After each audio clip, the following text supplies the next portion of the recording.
So feel free to still eat and all the things. But is it all right with you if I go ahead and get started? Make sure I have all of my things set up here. Cool. Thank you also, Ian, for letting me use this. You're a clicker. Thank you to Jen and Mike. Let's give them a huge round of applause. They did so much. And all of the people connected to them, spouses, probably children are impacted by this. So thank you so much. And thank you for having me. Thank all of you for being here, because without an audience, without participants, something like this couldn't happen. My name is Anastasia, and I am not a voice actor. I know. We found the mole! Which is ironic, because I'm talking about imposter syndrome. Found the imposter. But I am a fellow creative, but I am also a therapist and a health scientist. I own a group practice out in Denver, Colorado called Creative Remedies. We specialize in creative arts therapies. I am also, I also personally identify with experiencing the imposter phenomenon. And I am a professional musician as well as a poet and model out there. So, not a voice actor, although, well, yeah, we're kind of like adjacent. We're writing the words, read the words, yeah. So, I have also been encouraged to discuss my background a little bit more in that regard. So I have, like I said, a background in music. I have my bachelor's degree in music, my first master's degree in neurologic music therapy, my second master's degree in clinical mental health counseling, and I'm working on a doctorate in health sciences with an emphasis in global health. Thank you. I started my career in music education, then made my way to therapy and health sciences by way of music therapy. But I also still continue to do those things. So I have 2 poetry collections out. I also do alternative and art modeling, visual, so figure modeling. And my research, I specialize in occupational health hazards for creative fields. So imposter syndrome, music performance anxiety, things like that.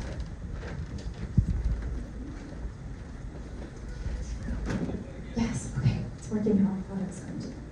Here's what we're going to cover today. Please feel free to stop me at any time and ask me a question, although if it is a longer question, I might ask you to wait until afterward, because I really want to be very thorough in the response. There's a lot of nuance when it comes to mental health concerns, and the ways that shows up in creative fields. So I want to be very thorough in that. But I'll also have my information at the end too, if you would rather just talk later, or you have a question that is a little bit more private, something like that too. First up, I'm going to tell you some definitions and some explanations. So you might have noticed that I said imposter phenomenon in how I introduced the presentation as both a mental health professional with diagnostic power and also someone who self-identifies as experiencing the imposter phenomenon. I want to say I'm not going to be referring directly to this experience as imposter syndrome for 3 reasons. 1, it's not an actual diagnosis or a mental illness. So that also means that it can be adjacent to some mental illnesses or some other mental health concerns. We'll talk about that a little bit more. 2, the term was actually coined as imposter phenomenon. So whenever the media latched onto it, they like to sensationalize things, right? So they started using the word syndrome, which leads me to my 3rd point. Syndrome can be considered kind of a stigmatizing term. So that's another reason why I'm not going to use that. And it can be kind of confusing to people who actually are going through a mental health journey. The imposter phenomenon was identified from clinical observations during therapeutic sessions with high-achieving women by Dr. Pauline Clance and Dr. Suzanne Imes in 1978. Despite objective evidence of success, these women had a pervasive psychological experience believing that they were intellectual frauds and feared being recognized as imposters. Individuals individuals with the imposter phenomenon experience intense feelings that their achievements are undeserved, and they worry that they're likely to be exposed as frauds. This causes distress and maladaptive behavior. Imposter phenomenon is characterized by chronic feelings of self-doubt and a fear of being discovered as an intellectual fraud. Those suffering from the imposter phenomenon experience barriers to internalizing a sense of accomplishment, competence, or skill. They believe themselves to be less intelligent and competent than others believe them to be, and they also overestimate the competence and skills of other people. This phenomenon was initially discovered in high-achieving women. However, much of that relates to the historical context in which this was researched. So Dr. Clance and Dr. Imes focused on the experience of women in the workplace because in 1978, we saw more women in professional positions than ever before. Now I bring this up because in inclusive studies with stratified samples or single or double-blind studies, we find that actually many demographics experience this. But the real correlation has to do with individual experiences or marginalization or an underrepresentation of that individual in their field or workplace. More on this in a little bit. This phenomenon is also connected to the worldview lens and the attitude of the individual experiencing it. A question we ask when assessing this phenomenon is what the individual's explanatory style is, which means how do they explain to themselves, the world around them, the causes and effects of events. The research breaks this down into an optimistic explanatory style or a pessimistic explanatory style. We'll look at this further in the next slide. There's some overlaps here also between fixed and growth mindsets. Fixed mindsets are characterized by rigidity, and in professional or creative spaces, these people are more likely to believe that someone is born with an innate ability, rather than a growth mindset, who believes that someone is flexible in their thinking and can likely believe that someone can foster skills or develop them as they go. Often imposter phenomenon presents as a dismissal of competence and a misattribution of success. For some, they're aware that they can work hard for results, but they don't necessarily also attribute that to their competence, their skills, and the things that they have gained themselves along the way. They may also say that it was luck, or because of external factors, like only a small sample of people submitted to a project. Imposter phenomenon is related to our beliefs about ourselves, our competence, and our place in our professional and our creative world, which can be molded by past experiences or future anxieties. Imposter phenomenon that is past-directed may be induced because of a previous rejection, critical feedback, or perceived failure. It can also be present as a result of negative thought patterns that arose during development due to high expectations, trauma, or socialization, or discrimination. Sometimes this also feeds into future-directed beliefs. A future-directed belief is a projection about a future performance, project, or event that triggers imposter feelings in the now that causes you to change your behavior for the future. This is the expectation of a certain response. This can lead to performance anxiety, over-preparation, procrastination, or altogether self-sabotage. Pessimistic explanatory style leads someone to experience many events as net negative. This style is characterized by a lack of feeling of control over a situation, and it often shifts internally. An example could be getting a poor grade on a test. So someone with a pessimistic explanatory style might say, I'm terrible at that subject. I'll never learn it, I'm not cut out for this, I'm dumb. That might be some of the internal dialogue that's starting to come up. This style believes that adversity is a threat, not a challenge. Hold on to that. And it is something to be avoided or something that is considered harmful or distressing. So notice here, permanent, pervasive, personal. Whenever there is a perceived failure, that person takes it personally. They believe that that is a character flaw or something that is innate to who they are. And they believe that those experiences are what they're going to continue to experience. Now, this isn't always super conscious on our minds either. This can be very subconscious, and in fact, that is the majority of what we experience whenever we have a pessimistic explanatory style. Optimistic explanatory style leads someone to experience many events as net positive, based on how they process them, attach meaning to them, and assess them as either a threat or a challenge. And in this case, they see adverse events as a challenge, something that they can be motivated to tackle or excited to tackle. Following our example of a poor grade on a test, the explanatory style might say, I didn't spend much time studying, which is why the grade is poor, or that was difficult material, but I know what to study for next time. Notice, it is temporary, it is specific. It's something that is just related to that event, and they have control over it, so it's external. They believe that they can affect change.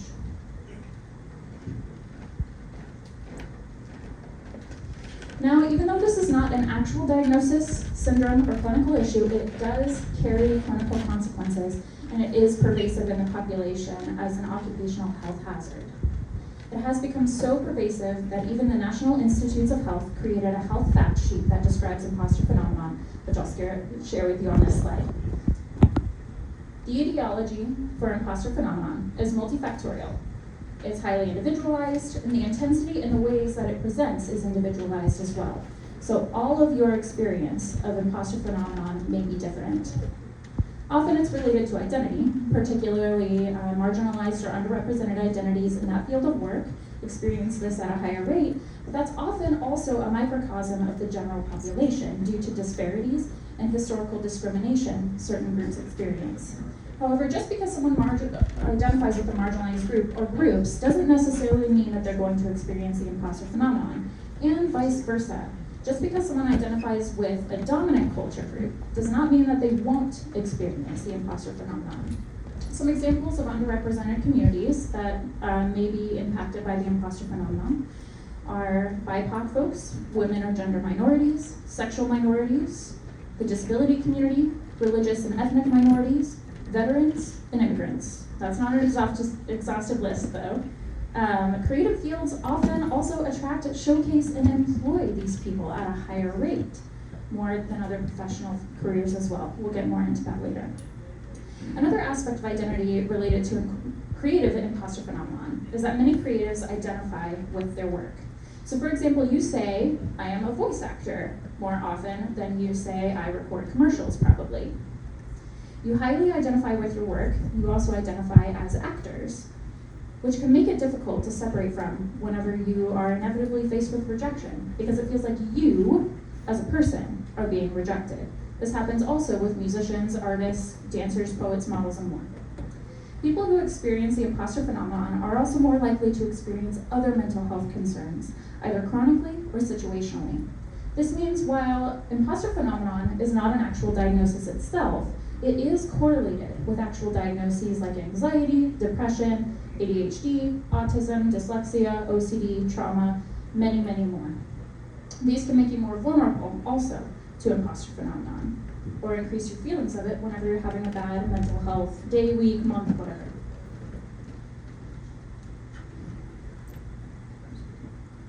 Occupational hazard. Sorry, I forgot I have a lot of stuff on this slide. Imposter phenomenon is absolutely an occupational hazard. That probably goes without saying, that's why I'm here talking to you about all of this. It is affecting your job, or it has the potential to. You probably know that it can impair your job performance, lead you to not feeling as accomplished in your position, lowering your job satisfaction, cause you to overwork, possibly even cause injury or declined health, and leading you to burnout. Career types. Imposter phenomenon shows up in a higher incidence and prevalence in certain types of careers, 3 in particular. Careers that are cutting edge or innovative are a breeding ground for imposter phenomenon, like careers like specialized tech or space careers, since there is a significant number of unknown variables. They're working at the edge of the current knowledge on the subject, and that causes these professionals to undoubtedly question their work constantly. Another one is careers where there's no clear or concrete definition, no answers, like in healthcare. So we do our best to accurately diagnose people. We do our best to provide evidence-based treatment plans, but there's never 100% guarantee that we're going to get it right or that a patient will always improve. And the last primary field where imposter phenomenon is present is where you come in. And this is the fields that are highly scrutinized or devalued by the general public or the societal priorities, which sadly includes the arts. So how many times do we hear about school music or theater programs being cut in favor of something else? Yeah. Also, did you know, and we've had some references to some of this too, so you might be aware of this, but due to diverted funds and budget cuts, Doge cuts, things like that, the Sound Health Network, which was a project between the National Institutes of Health and the National Endowments of the Arts, was recently dissolved. Yeah. One pervasive issue that is present across all arts careers is the monetary value placed on our art. This is a multifactorial issue in and of itself, but that's a common area of self-doubt about our creative work, the money. We also highly identify with our work, and so much so that we are our art sometimes, and especially in the case of y'all who are actors. When money comes into the picture, that complicates how we feel about ourselves if we are our art. Psychometrics. Psychometrics refer to how we ascertain psychological data using observable measures or additional tools like self-report screeners. Almost all of the imposter phenomenon screening tools were built upon the application in academic and healthcare fields. However, again, this isn't a diagnosis, but a phenomenon, and why this is important is because there's rarely any research done in creative fields. For all intents and purposes, our experience is invisible, which only makes imposter phenomenon fester because it grows in shame and silence. Really, the only peer-reviewed articles that are out there about creative fields are creative fields in conjunction with either academics or healthcare. For example, music education majors in college, imposter phenomenon with them. And they're talking about like their educational experience more so than their music experience. Or in another study, there was art therapists. They studied imposter phenomenon with art therapists in relation to how that impacted their work, mainly as therapists. Worldview. I discussed explanatory style on that last slide, optimistic versus pessimistic, but this can also be developed based on life experiences like trauma. If someone is frequently in a trauma response, but they're more likely to experience and explain their world in a pessimistic way, to no fault of their own, but truly to the trauma that they endured. This can impact internal narratives and our growth or our fixed mindset. And this is again where some of the correlation with mental health issues arises. Prevalence. The research is highly inconsistent regarding the prevalence of imposter phenomenon, since it's hard to talk about because it grows in shame and silence. But most literature offers a percentage of the population in the range of 50 to 70%. So let's think about that. That's 1 in 2, and that's almost 3 in 4. However, one article mentioned estimated up to 82%. Now we're looking at over 4 in 5 people. These are wide ranges, and none of them might be entirely accurate, since this is kind of something that can't really be easily factored. But what to glean from that is that each field is different, the people in each field are different, and it can increase or decrease depending on the career and even the projects within that career. So this is a very dynamic experience. You might feel it one day and not the next. You might feel it 1 year and not the next. Imposter phenomenon can also be broken down into a few different subtypes.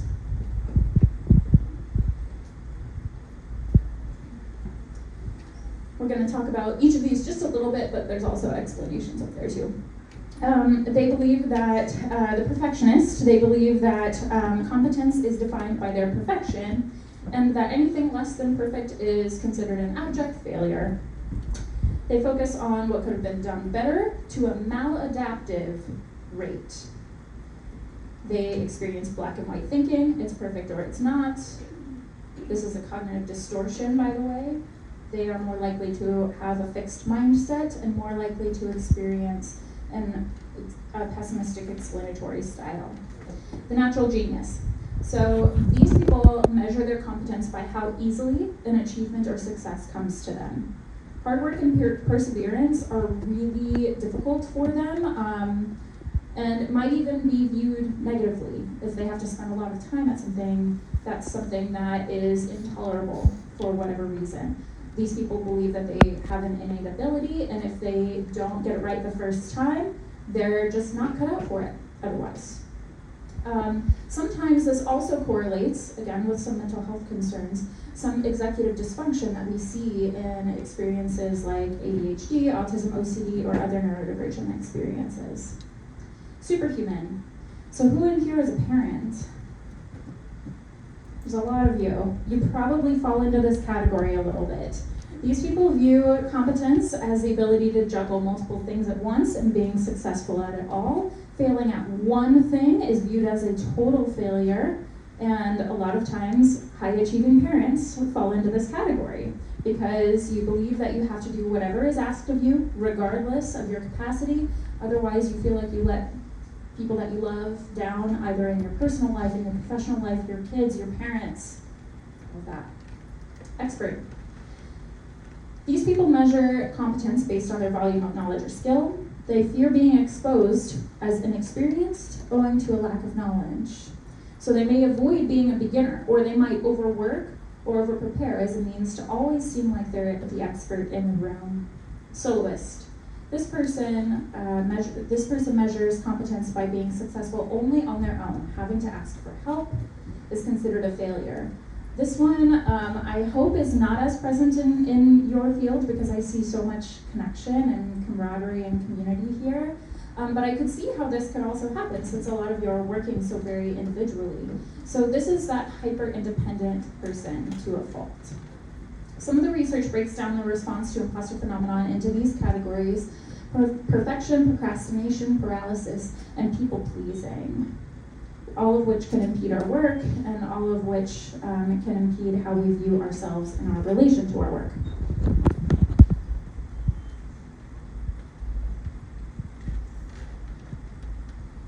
So this is one, yeah, go for it. Oh yeah, absolutely. I mean, yeah, there's not a hard and fast rule here with that. That's another, I'm glad that you asked that, because that's another thing about this. I'm trying to emphasize that this is a phenomenon and not an actual diagnosis, because if it were a diagnosis, we would say something like imposter syndrome, natural genius type, or whatever. But this is absolutely something that you can have multiple and experience multiple at different times, stuff like that. Yeah? Could you repeat the 4 P's again, please? Yeah. Well, actually, perfectionism, procrastination, paralysis, people-pleasing. Thank you. Yeah. The clicker only goes forward, so. All right. So this is an example of how the imposter cycle might be for you, might present for you. This isn't necessarily the case for everyone, but this is one example. So we're going to break down the inner workings of what this is. We're going to start here in this top left blue box, so project or piece of work. Imagine something that stretches you, like an adverse, difficult piece of work, maybe difficult audition or something. So you're feeling kind of, there's some self-doubt, you're feeling a little intimidated by it, you're experiencing maybe some anxiety or worry, and the reason why I say this isn't necessarily the case for everyone is because there's only 2 options here. These are not the only 2 options that people experience when they have imposter phenomena, but we're going to use these as an example. So you get, say this difficult audition.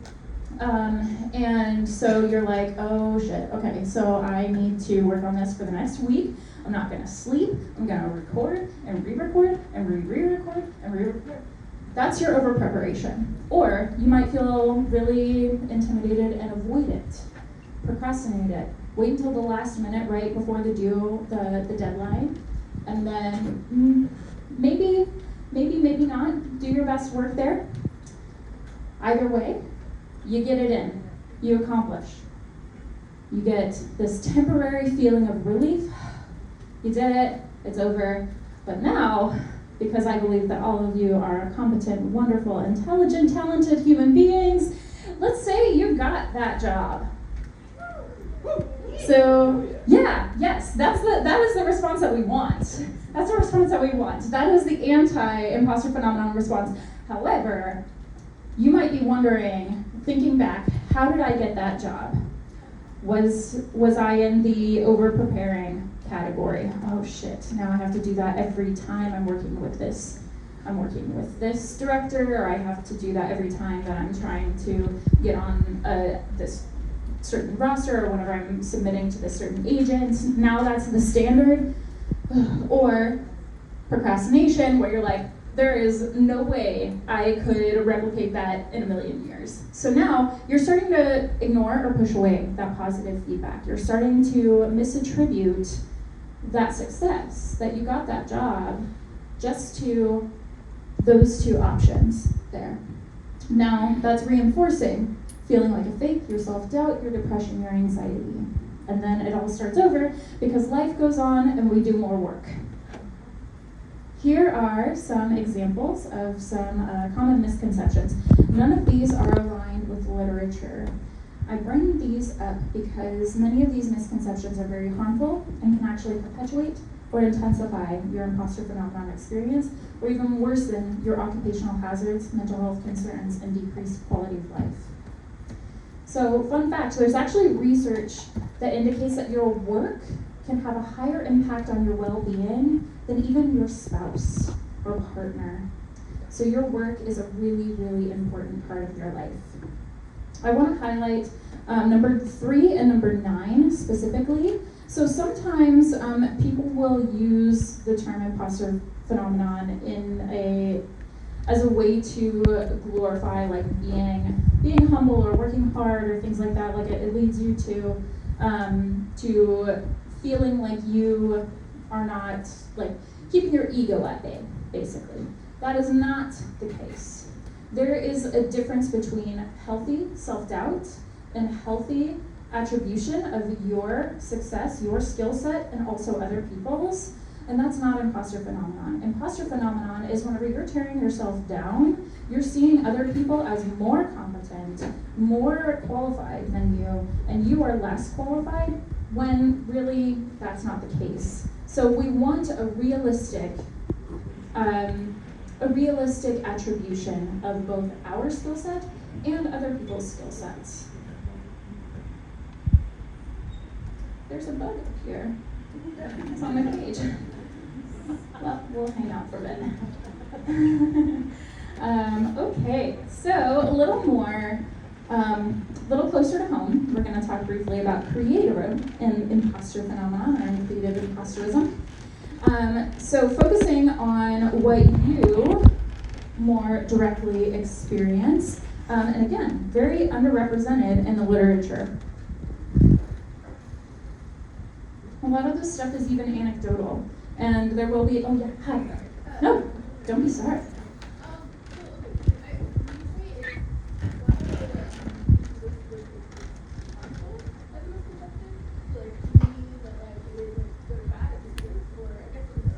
So a misconception of it is harmful is that I see where the confusion lies there. Thank you for bringing that up. What that means is that just because you see yourself in this, it doesn't mean that you're like doomed. Like, yes, in the short term, it is harmful. You are absolutely right about that. I'm glad that you pointed that out. But it's not something where, like, if you do see this, that you are, like, unable to move past this, that you have already caused harm to yourself. Maybe you have, maybe you haven't. So, thank you. Thank you. Hi. Hi. Does this manifest at a certain age? Do children experience this in the same way as adults do? How do you recognize that it's imposter syndrome versus laziness or just not wanting to try it? So remember earlier whenever I said I might have you talk to me afterward, just because I want to give you a very full answer to that? This might be one of those things. Yes, it's so individual and so dependent on so many factors. The short answer is that likely children are not going to experience this at the same rate as adults. However, this does align with some mental health concerns, and so if a child has a high what's called ACEs score, or adverse childhood experiences, basically they've experienced a lot of trauma, even if that's outside the home, like overall health disparities and things like that, discrimination, stuff like that, they may be more likely to. However, again, that's so dependent, so let's talk afterward. Yeah. Okay. So how does this impact you? Creative careers are competitive and subjective. Sometimes this can be impersonal, or sometimes feedback in creative fields can even verge on abusive. Creatives have to put more labor into their work, more so likely than a 9-to-5 desk job. Creative work is also aligned with our identity, and sometimes literally, like in your case, as your actors, your demographics get you roles or keep you from roles. And sometimes that can be hard not to take personally. There's also the consideration of the in-group and out-group dynamics, which can impact your feelings of belonging, but may also impact your consideration for roles or work. So this is it's who you know, not what you know situation. Also, if you identify with a marginalized group or groups, you may experience higher rates of imposter phenomenon because you experience discrimination in your regular day life. Sadly, also, creative work is undervalued. Even if you found the recipe for high wages consistently, which some people it sounds like have, which is great, there is still a pervasive problem of the arts being fundamentally at odds with capitalism, and that will always garner a devaluation of art. Some other things. Some additional barriers that are not necessarily specific to what you experience, but are also additional barriers that you probably do experience, are being self-employed and having to work by yourself most days. So imposter phenomenon, again, thrives in shame, silence, and isolation. So you're at a higher risk just because of the nature of your work. Being more isolated, relying on you primarily to drive the work as a self-employed person. So if you're sick, tired, sad, unwell, that impacts your productivity, that impacts your entire job. I know AI is a huge topic of conversation in every industry, including yours, absolutely right now. And that's a big concern to all creative fields, all human first fields. And so it makes sense that you feel more vulnerable, self-conscious, worried about your future, and I know that's a hot topic these days. Keep talking about it. So we talked about all the heaviness, all the things to be afraid of, how imposter phenomenon is ruining your life. Let's talk about what we're gonna do about it.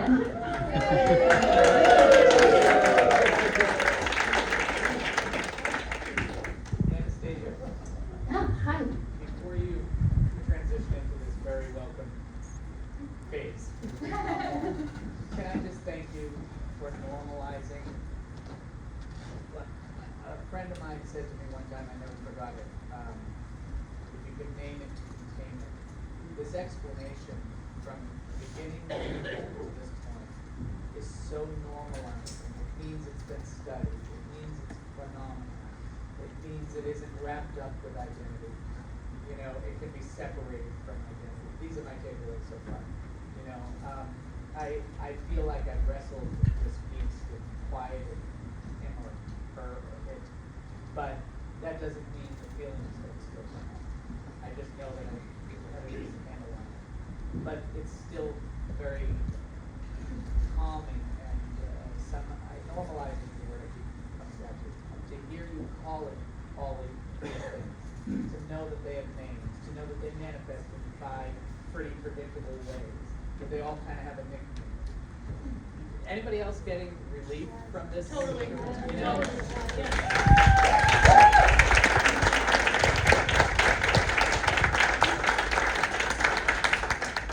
I mean, thank you, but also, yeah, I mean, I care about, on a personal note, I believe that the arts and creative fields are what make us human. I think that's the thing that does separate us from, and so I'm very invested in occupational health for creatives and for artists. It's an area also of psychology that really isn't all that explored either. I did one of my master's thesis on music performance anxiety, and then I'm doing my doctoral research on music performance anxiety as well. And there is basically no research out there with certain groups. And voice actors, y'all, I actually, unfortunately, for the sake of time, took the slide out, but I took a screenshot of a search that I did on a well-known PubMed, so National Institutes of Health, open source health research. I just searched voice actors, nothing, literally nothing. So y'all, your experience is really not talked about, and that's not okay. That needs to be, you are deserving of that occupational support and understanding your experience and being healthy while doing your craft. So. Thank you, but also thank you for sticking through it. Okay, now, good. Take a deep breath.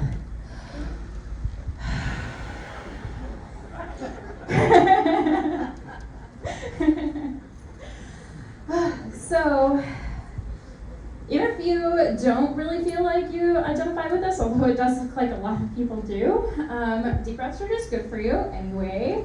But if you did identify with anything, you're probably feeling vulnerable. You're probably replaying some things in your mind. You're probably thinking about times that you might have lost opportunities, or times that you feel embarrassed about your response or how you tackled a certain piece of work. So, the next section we're going to talk about a lot of different strategies, but again, this is highly individualized, and if you have questions or you want to make a plan, talk to me afterward. But so if something in this next section doesn't work for you, that doesn't mean that all hope is lost by any means. There's so many things out there. I also have a resource list that I have not sent yet, but I will. And there's a QR code at the end for access to it as well. So I have worksheets and all sorts of other things on that resource list. Self-care is huge. Self-care's gotten a really bad rep lately. It's started to be associated with lavish vacations and bubble baths with a glass of wine, or expensive massages, which are all great, but self-care is actually a lot more boring than that. So getting enough sleep is self-care, something that Americans are terrible at. Yeah, sorry, conference weekend. Eating well, exercising, all of the things that your doctor tells you to do, and you have the intention to. I know that you do, but life gets in the way, and I'm there with you. But you are your work. So if your body isn't well, then you're already putting barriers in your own way. So take care of yourself. This also includes filling your cup in the way that works for you. So whether that's snuggling a pet, wish we had our bearded dragon friend here as an example, but that, just imagine him. Whether that could be reading a book, going for a walk, smelling a candle. I like to work with my patients on developing a sensory grounding box, so using your 5 senses, things that are pleasant to you. This can also include just adjusting your work schedule to align with your natural cycles. Like if you're a night person, adjust your work schedule to that. If you have other people in your life that are relying on you, then work that out in your schedule as well. Self-care is not selfish. Your career and your life depend on it. And I can't tell you how many times a day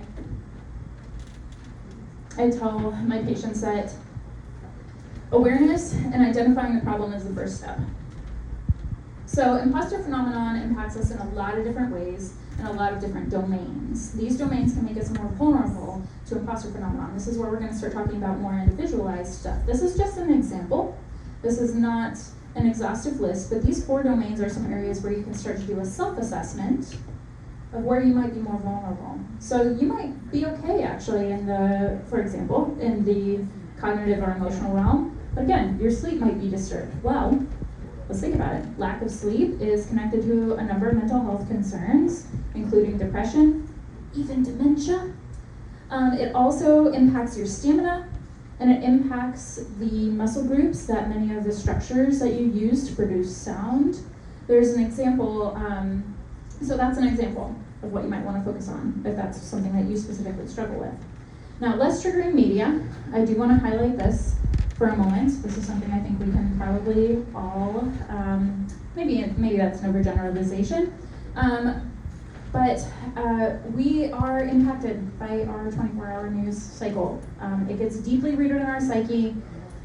Our media is designed to get a reaction out of us, and all of those little bursts of cortisol, all those little, that's that stress hormone, all of that gets to us. That impacts us. I was just talking about our bearded dragon friend. Yay! Bye.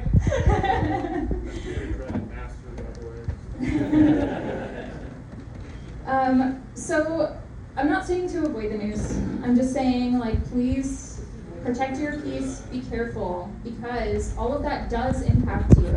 And, or like work in a way to complete the stress cycle so that, it could be doing a workout, singing really loudly. Karaoke last night was probably really cathartic for a lot of people.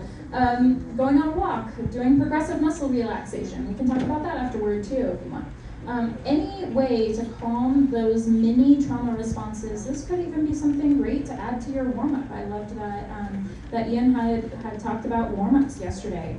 Add some progressive muscle relaxation or a walk, maybe even to that. Some self-help strategies here.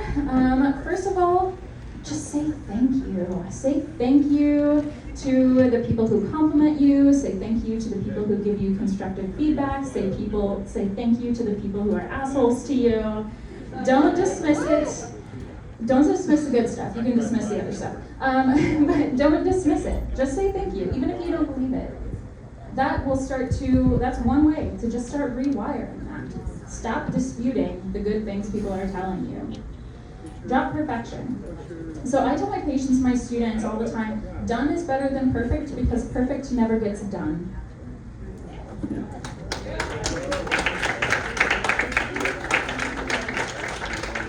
And your best is not perfect. Your best is dynamic. Perfect is fixed. These are some of the reframes that can start to help you, too. Perfect is actually kind of boring. We don't want boring, right? We want dynamic. That's what, if there's anything I know about your field, that is something that I know, is that we want dynamic.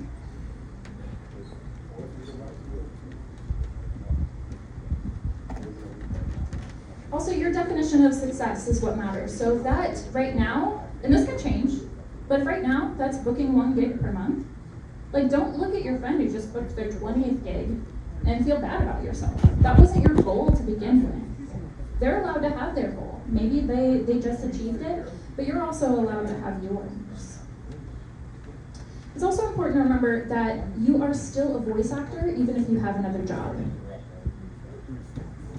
On average, it can take up to 5 years for a business to become stable. And as a lot of other presenters have talked about, you are in the business of being an entrepreneur. You are self-employed. So if you reframe it that way, there's a long haul here. And in creative fields, gig work specifically, it can take even longer than that. And that's normal. That is average. Comparison is the thief of joy, and this is something that I think we can't tell ourselves enough as creatives. We always want to see, we see other people and we want to compare ourselves to that. And there is a healthy level of comparison, but you can exonerate yourself from feeling bad. You can be inspired by someone else. Don't let yourself feel bad. Let that go. Also, a throwback from the leak from yesterday, the power of yet. So I love that she brought that up. There's actually a really great TED Talk called The Power of Yet, if you want to look that up. But success comes to those who don't give up and are optimistic. So,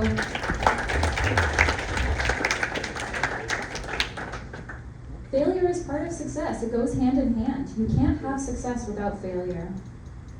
And the power of yet tells you to fail fast.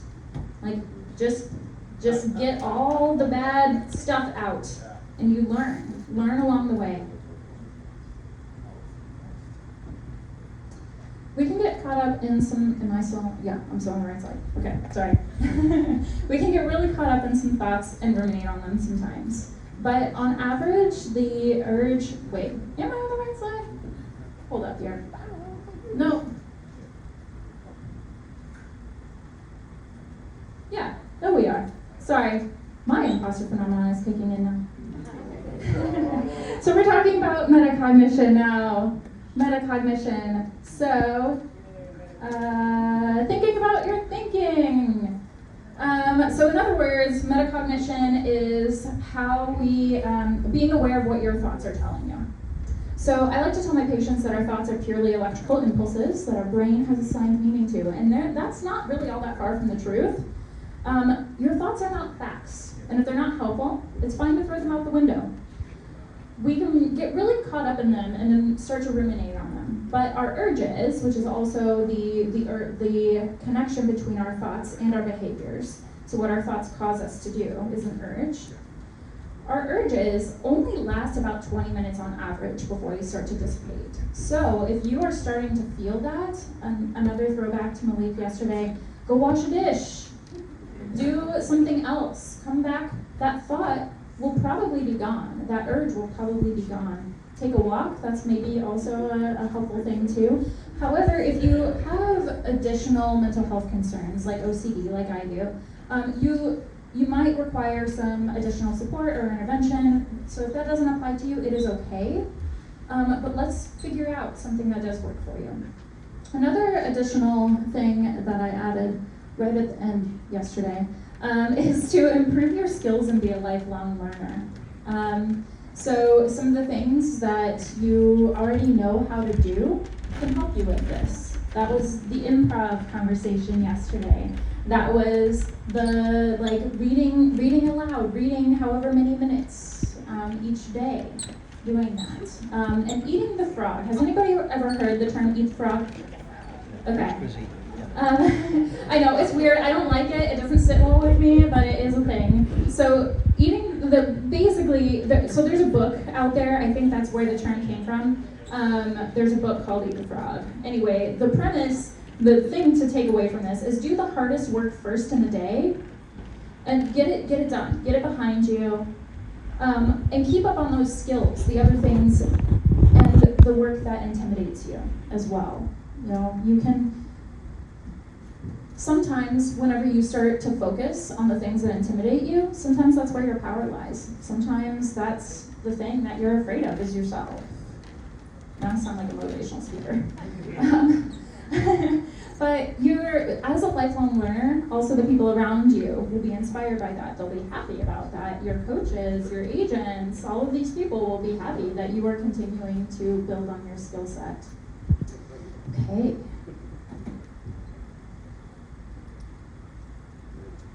Gratitude lists. I know this sounds a little woo-woo, but there is actually research that supports the reduction of blood pressure and cortisol levels whenever you practice gratitude each day. So that can look different for each person. That could be a gratitude list like I put up here. That can also be practicing, just saying thank you. That can be a lot of different things. We all need time management techniques. There's so many out there. Find what works for you. It could take some time, but it's worth it for your well-being, your balance, your work-life balance, your well-being. Since those of us who experience imposter phenomenon struggle with internalizing our accomplishments, it can also help to make accomplishment lists. So even if it means just a 5 to 15 minute break to celebrate your goals, the goals that you achieved, write down what you accomplished that day. This can also help with your time management. This can help with practicing gratitude. Maybe you can do that while you're on a walk too. Take some notes, take a voice message. Determine your goals for the day, the week, and the month. Break them down into steps or chunks of time that you can focus on them. Use something like the Pomodoro method or set SMART goals. Set deadlines, even arbitrary ones. Track your progress, which is huge for also acknowledging your accomplishments. And it can help you learn your tendencies and how to systemize and improve them. And set boundaries with your work. Boundaries should be values aligned as well. They need to be prioritized. Yeah. What is the Pomodoro time? Yes. So I have resources. I have several articles in the resource list. I would encourage you and everyone to check it out. But the short answer, there's a whole like theory behind it. But the short answer is you break your to-do list down into chunks of time, typically 25 minutes with a 5-minute break for 4 sets, and then you take a longer break, and then you come back. So the research shows that we can really only be productive, like the average person is only productive in their workday for about 3 to 4 hours. So this kind of tricks you into focusing on the things that you need to actually accomplish. And 25 minutes is also only about the amount of time that our brains can focus on a non-preferred task. So if it's a preferred task, maybe that isn't necessarily what you need to do, but a lot of the non-preferred tasks, Pomodoro method can help with. Check out the resources.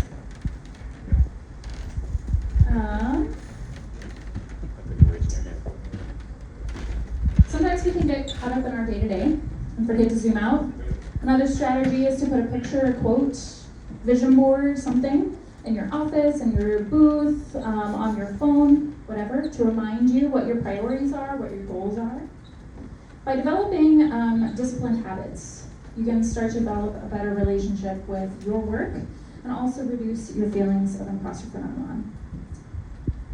Here is an example of one of the worksheets that I have in our list, in our resource list. I'll check your time. Okay.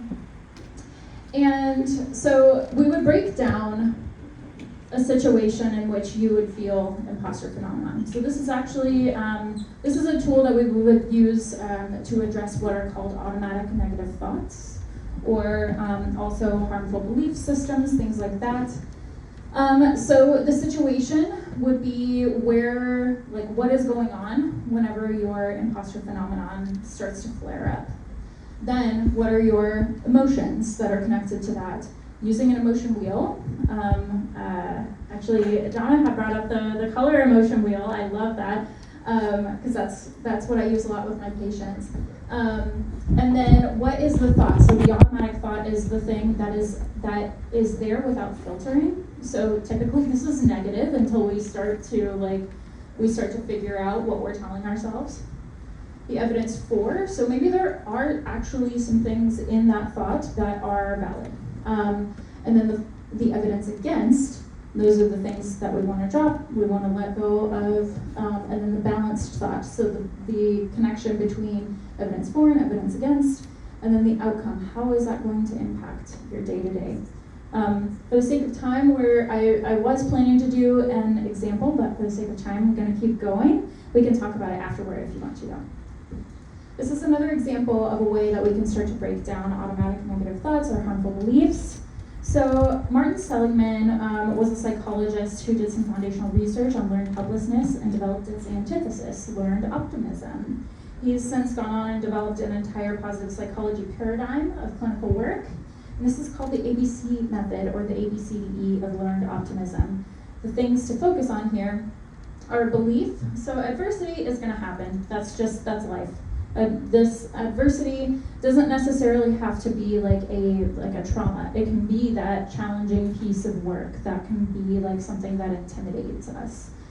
It brings adversity to our life somehow. The belief is, what are we thinking about that? How do we believe we can address that or not? The consequence is neutral. So the consequence is what plays out based on our belief. So if you're believing, oh, I can't do that. I'm not cut out for that job, unrealistically. I know demographics play into some of this too, but unrealistically, then your consequence is going to be self-sabotage. So disputation is where we start to dispute that negative belief, that harmful belief system. After you start to do that, you start to get used to that, it energizes you, it empowers you. You start to break down that imposter phenomenon cycle, you start to build a growth mindset. External supports are huge. You're already doing a lot of that. Congratulations just by being here. But if you need more, definitely like support groups. Find your, I know a bunch of people are really excited about like some coaching sessions and stuff like that they won, yay. But also a therapist can help you identify your internal narrative, because some of this stuff can feel like a little bit foreign at first, whenever you're first going down this road, and they can help you change or make your thinking more flexible, kinder to yourself, more helpful. And I'm gonna do a quick check-in. I have some fun slides that we can after this, but any quick questions? Yeah? I have a lot, but just, I guess, so when you know about therapists, if you were looking for therapists that specifically deal with imposter syndrome, what would you your reason? I don't know that. Yeah. I actually wouldn't necessarily look for a therapist that works with imposter phenomena. I look for a therapist who works with creatives. Because again, imposter phenomena is very different across different fields, and if someone is working with creatives and they specialize in that, they're gonna have come across imposter phenomenon, performance anxiety, all of that stuff. So a therapist in your area, a great directory for that is psychologytoday.com. You can search by your area, whether you want to do in-person or telehealth, your insurance, any demographics that you want your therapist to have, male, female, non-binary, etc. Yeah. Great question. Okay, so I'm gonna go quickly through the next thing. So these are funny things. So please laugh at me. I'm trying to be funny.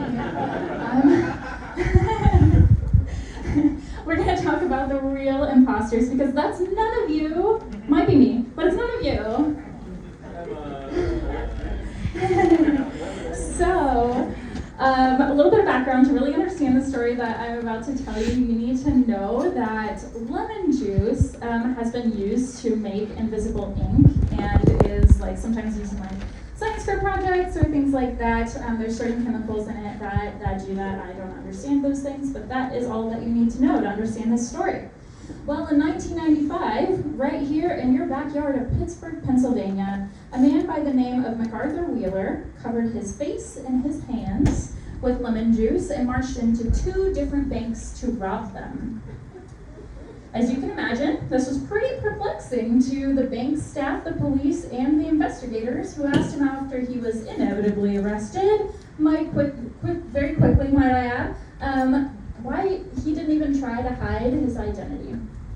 And he was dumbfounded. He said, "I did. I wore the juice, completely convinced that wearing lemon juice on his face and his hands would make him invisible." This is a true story. This is what led to the Dunning-Kruger effect, also known as illusory superiority. So illusory superiority is the exact opposite of imposter phenomenon. Imposter phenomenon is the experience of highly qualified and accomplished, intelligent, talented people doubting their abilities, while illusory superiority is the experience of someone not qualified and frankly pretty ignorant, believing that they're an expert on a subject, task, or in this case, of MacArthur Wheeler, who is right there, you can see bright as day, robbing a bank.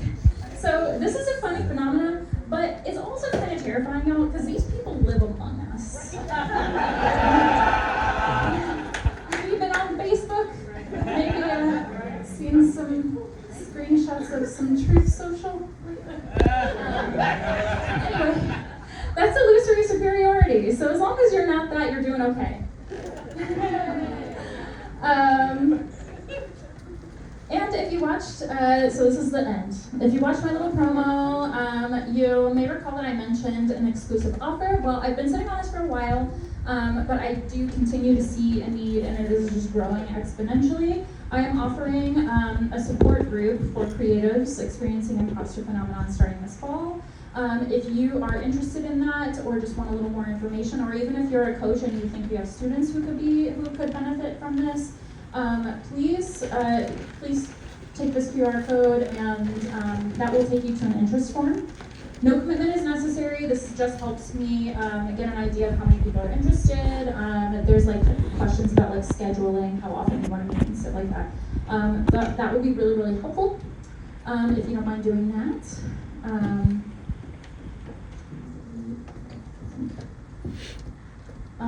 This is where you can find the additional resources. I'll also send them to Jen, but if you want them right now, you can snag them.